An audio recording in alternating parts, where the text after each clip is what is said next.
Hi Dean. This is Rod Marty, NA9N up in Wisconsin, and you've very kindly been corresponding with me by email back in July and just recently again about rebuilding the PTO in a Tech 544. And so I followed the directions. My nephew is 13 years old. He's a ham. He's KA9BDI.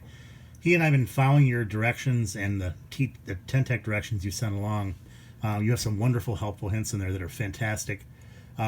But I had a couple questions for you. I was hoping you might be able to answer for me. First of all, I think we've got this thing pretty much assembled again and greased, and cleaned and greased and assembled.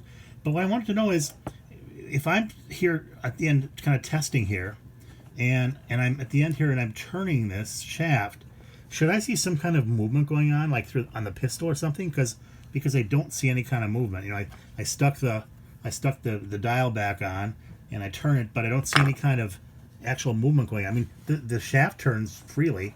It actually will pull out. If I pull hard enough, it will pull out.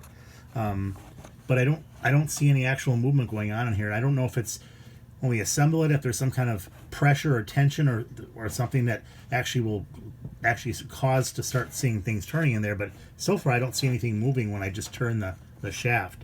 Secondly,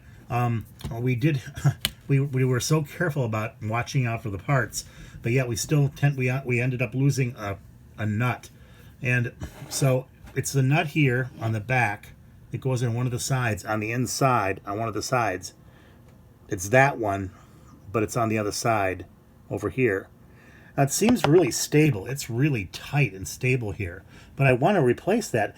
But for the life of me, I don't see where there's any kind of specs given or anything in the directions. Would you happen to know what the specs are on that nut? It looks to me like it's something that could very easily be replaced at a hardware store, but I really don't know what the specs are on that. So if you happen to have that, I would love that. But my real issue, one of the other big issue, of course, is this issue with, am I supposed to be seeing something happening here when I'm just turning this like this? And if I am, maybe you can give me some pointer about what might not quite be right here. We followed things I think pretty closely, but any thoughts you have on this would be really appreciated. So thanks a lot, Dean. Bye.